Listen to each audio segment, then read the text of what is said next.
Hey everyone, welcome back. It's time for another deep dive.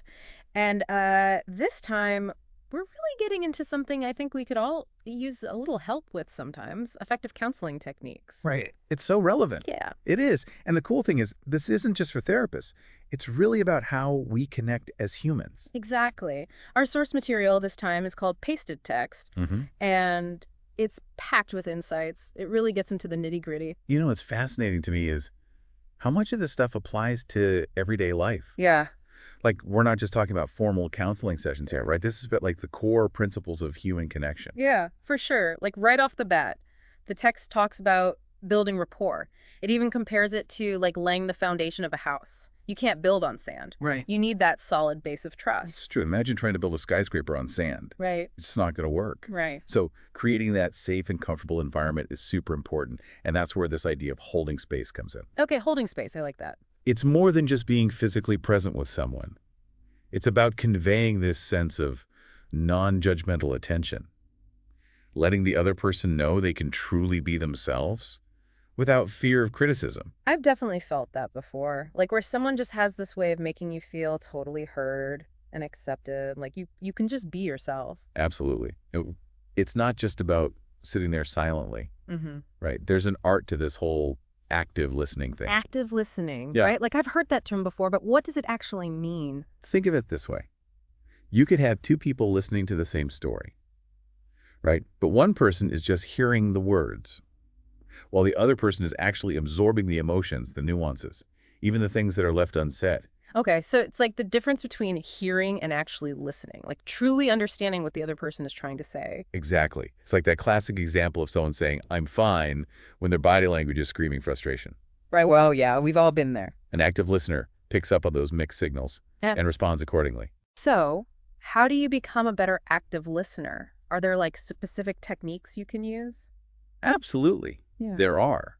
And some of them are pretty simple, like mirroring body language, for example. That can subtly signal that you're in sync with the other person. Or using verbal affirmations like, "I hear you," or "That sounds really tough," can go a long way in conveying understanding. Okay, so it's about sending those little signals that you're really paying attention and that you get where they're coming from. Exactly. Okay. But it's important to be sensitive and intuitive too, right? You wouldn't want to mimic someone's angry body language, for example. That Yep. could escalate the situation. Yeah, that makes sense. It's about finding that balance between reflecting their emotional state and maintaining your own sense of calm. So it's not just a set of rules, it's more like an art form. Precisely. And that's where empathy and unconditional positive regard come in. Okay. So empathy, I think most people understand that. But what about unconditional positive regard? Empathy is about stepping into the other person's shoes and genuinely trying to understand their perspective, even if it's completely different from your own. It's like that saying, walk a mile in their moccasins. Right? Exactly. But a lot of people confuse empathy with agreement. You don't have to condone someone's actions to empathize with their feelings. Right. You can understand why someone might feel a certain way without necessarily agreeing with their choices. Unconditional positive regard goes hand in hand with empathy. It's about accepting the person as inherently worthy, regardless of their choices or behaviors. Okay. So it's like separating the person from their actions. Exactly. It doesn't mean you condone harmful actions, Yeah. but you see the inherent value in the person. That must be really tough sometimes, especially when you're dealing with difficult or challenging clients. It takes a lot of self-awareness and practice. The text emphasizes the importance of recognizing your own biases and triggers, so you can approach each client with a fresh perspective. So it's about seeing the human being behind the behavior. Exactly. Yeah. Remembering that everyone has a story and offering that non-judgmental space for them to explore their own thoughts and feelings. It reminds me of that quote, "Be kind, for everyone you meet is fighting a hard battle." We never really know what someone else is going through. That's so powerful. And it speaks to the importance of approaching every interaction with a sense of curiosity and openness. Okay, so we've talked about building rapport, active listening, empathy, unconditional positive regard. These all feel like really foundational elements of effective counseling. Mm. But what about asking the right questions? Like, is there a strategy to that? Yeah, the text makes this really clear distinction between open-ended questions and closed-ended questions. Mm-hmm. And I think this is where it starts to get really practical. Like a closed-ended question, like, "Are you happy?" Mm. only invites a yes or no response. Right. It kind of shuts down further exploration. Right. It's like those multiple choice tests where you have to pick the best answer, even if none of them really fit. Exactly. Yeah. But an open-ended question like, how do you feel about what happened, opens up a world of possibilities, Hmm. right? It invites the person to share their thoughts and feelings in a much deeper way. And it puts the focus back on them, Hmm. which is ultimately what counseling is all about. Right? Exactly. It's not about the counselor providing all the answers. It's about guiding the client towards their own self-discovery. So it's more about asking the right questions than giving the right answers. Absolutely. And this actually leads to another technique that can be super powerful: self-disclosure. Oh, okay. Self-disclosure. That's an interesting one. The text cautions against overusing this, but sharing your own experiences can sometimes help build connection and trust. I can see how that would be helpful. Like, it's like saying, hey, I've been there too. I get it. But I can also see how it could easily go wrong. The key is to always bring the focus back to the client, right? It's not about hijacking the conversation or making it about you. If you choose to share a personal experience, Mhm. it should be brief, relevant, and ultimately serve the purpose of helping the client feel understood and supported. So it's about finding that balance between being relatable and maintaining professional boundaries. Exactly. You're a guide, not a co-pilot. Okay. So we've talked about questions. Now, what about the structure of the counseling session itself? Like, does it need to be super formal? It doesn't have to be rigid, but having a clear structure can be helpful for both the counselor and the client. Think of it like a journey. You need a starting point, a destination, and a map to get there. So even in casual conversations, we tend to follow a natural flow, right? Like we greet each other, we dive into the topic at hand, and then we wrap things up. Exactly. And within that framework, goal setting is crucial. Goal setting. That makes sense, like having something to work towards. And the text emphasizes that this should be a collaborative effort between the counselor and the client. They work together to define what success looks like and map out a plan to get there. So it's not about the counselee dictating what needs to change. It's about empowering the client to take ownership of their own journey. Exactly. And that sense of agency is so important for fostering lasting change. But of course, we can't talk about counseling without addressing the ethical consideration. Ethical considerations. Yeah. Yeah, that's a big one. The text is very clear on this point. Confidentiality is paramount. Counselors have a duty to protect their client's privacy and make it clear what information will be kept confidential and under what circumstances it might need to be disclosed. And those circumstances are very limited, right? Yes. Typically it involves situations where there's a risk of harm to the client or others. But even then, the decision to breach confidentiality is not taken lightly and must be done in accordance with legal and ethical guidelines. That's good to know. It really underscores the seriousness of the counselor-client relationship. Absolutely. And it leads us to the final point. The text highlights continuous development. Continuous development. Okay. I'm intrigued. I love how the text compares counseling to a craft that requires constant honing and refinement. It's not something you just learn once and then you're done. It's a lifelong pursuit of growth and learning. It's like being a lifelong student, always striving to improve your skills and expand your knowledge. Exactly. And effective counselors embrace this.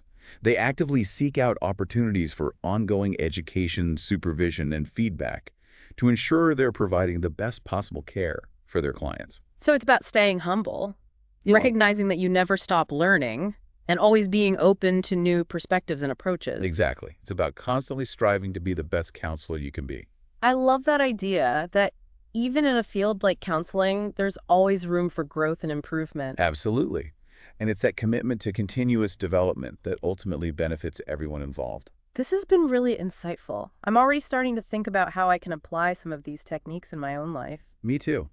It's amazing how much we can learn from exploring these core principles of human connection. I think we've just scratched the surface here. There's so much more to unpack. Absolutely. I'm excited to dive even deeper into this topic in our next session. This is going to be good. All right, everyone, thanks for joining us for this deep dive into effective counseling techniques. We'll be back soon with part 2, where we'll explore even more practical applications of these powerful concepts. Can't wait. See you then. Yeah, it's inspiring, actually. It's like this dedication to continuous growth. It not only benefits the counselor, but also has this ripple effect on their clients and ultimately the wider community. Oh, that's a good point. And as we've been talking about all these counseling techniques, I keep thinking about how they apply to so much more than just formal therapy sessions. Oh, absolutely. These are skills that can enrich any relationship, whether it's with a partner, a friend, a family member, or even a colleague. Right. It's like having a toolkit for better communication and understanding in all areas of life. Like imagine how much smoother our interactions would be if we all practiced active listening and empathy. I know, right? Think about a time when you felt truly heard and understood by someone. How did that make you feel? Seen, valued, like my perspective mattered. It's powerful. Exactly. And that's what we can offer others when we practice these skills. Yeah. It's about creating a space where people feel safe to open up, share their vulnerabilities, and know they won't be judged or dismissed. It's not about having all the answers or trying to fix someone's problems. It's more about just being present and supportive. You hit the nail on the head sometimes. Just feeling heard and understood is the catalyst for positive change. It allows people to process their emotions, gain clarity, and find their own solutions. That makes sense. But putting these principles into practice in our daily lives, it can be challenging, right? It's one thing to understand the theory, but it's another thing entirely to translate that into real-world action. You're right, it takes conscious effort, but I think it starts with small intentional steps. Like, for example, the next time you're having a conversation with someone, try putting your phone away, making eye contact, and truly listening without interrupting or formulating your response in your head. It's about giving the other person your undivided attention. Exactly. And remember, those active listening techniques we discussed, nodding your head, mirroring their body language, summarizing what they've said, to ensure you're understanding them correctly. These are all simple yet powerful ways to show you're engaged. And don't underestimate the power of open-ended questions. Instead of asking, "Did you have a good day?" try asking, "What was the highlight of your day?"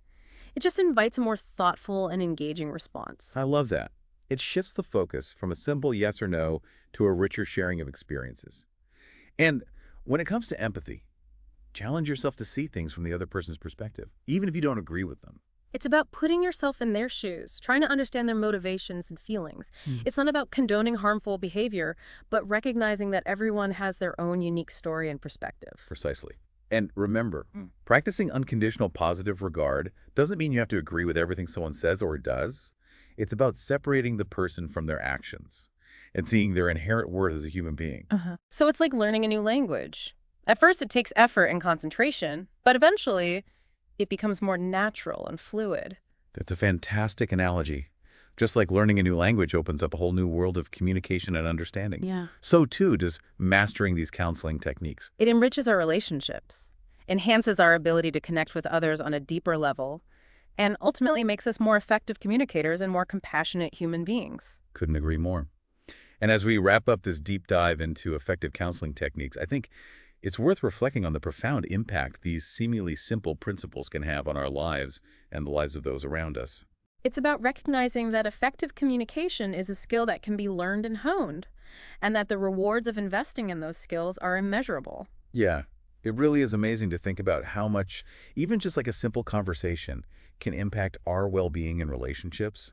We've covered a lot of ground in this deep dive, like from the basics of rapport and active listening all the way to the nuances of empathy and unconditional positive regard, and even like how to structure a counseling session. And it's been really insightful for me to see how these techniques apply beyond just the typical therapy setting. It's like they can transform how we interact with everyone in our lives. Totally, right? It's like we've been given this secret decoder ring for understanding and connecting with people better.